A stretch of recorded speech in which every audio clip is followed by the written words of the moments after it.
ग्रहण एक horror story. गांव के पुराने मंदिर के पास हर अमावस्या की रात कुछ अजीब घटनाएं घटती थीं।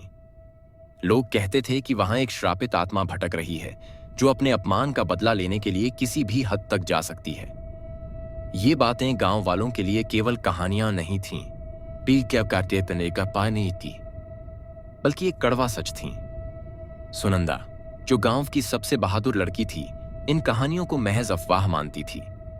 उसकी उम्र केवल 22 साल थी, लेकिन उसका हौसला और जिज्ञासा उम्र से कहीं आगे थी। जब गांव में ये चर्चा होने लगी कि अगली अमावस्या को चंद्र ग्रहण होगा और उस रात मंदिर के पास जाने वाले को मौत आ सकती है, तो सुनंदा ने ठान लिया कि वह इस रहस्य से पर्दा उठाएगी। रहस्यमयी रात की शुरुआत अमावस्या की रात आ पहुंची।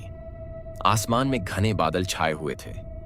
चंद्र ग्रहण धीरे धीरे शुरू हो रहा था और गांव का माहौल अजीब सा हो चला था। सुनंदा अपने साथ एक टॉर्च, एक माचिस और थोड़ा सा भोजन लेकर मंदिर की ओर चल पड़ी। उसकी मां ने उसे रोकने की बहुत कोशिश की, लेकिन सुनंदा के इरादे अटल थे। जैसे ही वह मंदिर पहुंची, वहां की हवा में एक अजीब सी ठंडक थी। मंदिर के पुराने पत्थर और टूटी मूर्तियां किसी भूले बिसरे समय की कहानी कह रहे थे। सुनंदा ने चारों ओर देखा, लेकिन कुछ भी असामान्य नहीं दिखा। परछाई का प्रकट होना। तभी अचानक मंदिर के अंदर एक धीमी सी आवाज सुनाई दी। ऐसा लगा जैसे कोई रो रहा हो।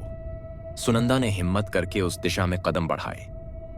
मंदिर के अंदर एक बड़ा सा घंटा था जो बिना किसी कारण झूलने लगा। उसके चारों ओर अजीब परछाइयां दिखाई देने लगीं। कौन है यहां?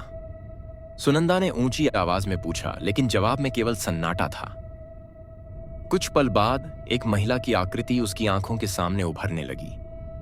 वह आकृति सफेद कपड़े पहने हुए थी, लेकिन उसका चेहरा घने धुएं से ढका हुआ था।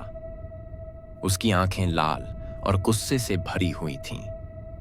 श्रापित आत्मा की कहानी। आकृति ने बोलना शुरू किया। तुम्हें यहां नहीं आना चाहिए था। यह स्थान श्रापित है। सुनंदा ने हिम्मत जुटाकर पूछा, तुम कौन हो और यह जगह श्रापित क्यों है? आकृति ने बताया कि वह एक स्त्री थी जिसका नाम शांता था। वर्षों पहले इस गांव के कुछ प्रभावशाली लोगों ने उसके साथ धोखा किया था। उन्होंने शांता पर झूठा आरोप लगाकर उसे इस मंदिर में बंद कर दिया था। उसे भूखा प्यासा तड़पाकर मरने के लिए छोड़ दिया गया था। उसकी आत्मा अब बदला लेने के लिए भटक रही थी।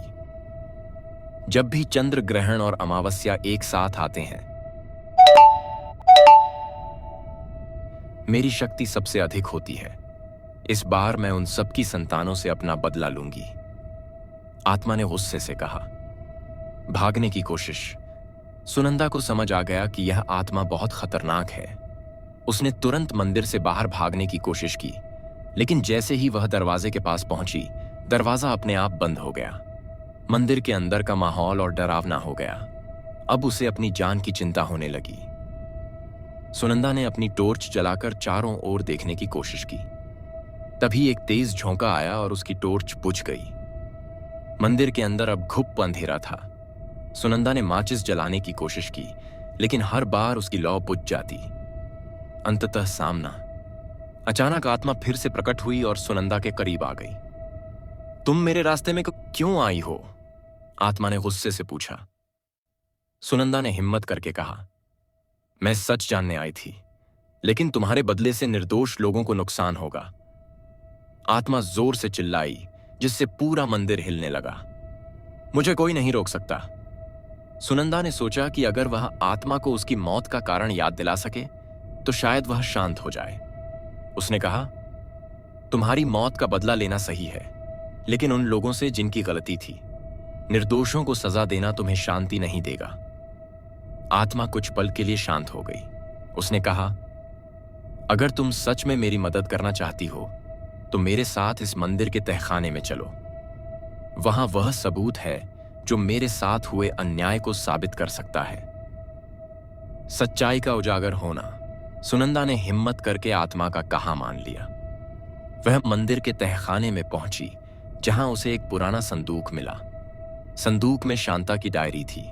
जिसमें उसके साथ हुए अन्याय की पूरी कहानी लिखी हुई थी। सुनंदा ने वह डायरी गांव के प्रमुख को दिखाई। आत्मा को इंसाफ मिलने का वादा किया गया, शांति की ओर। जब चंद्र ग्रहण समाप्त हुआ तो आत्मा ने सुनंदा को धन्यवाद दिया और कहा, अब मैं शांति से जा सकती हूं। तुम्हारी हिम्मत ने मुझे मुक्त कर दिया। सुनंदा ने गहरी सांस ली और मंदिर से बाहर निकली। उस रात उसने केवल अपने डर का नहीं, बल्कि एक श्रापित आत्मा का भी अंत किया। गांव में अब अमावस्या की रात डर की नहीं, बल्कि साहस और न्याय की मिसाल बन गई।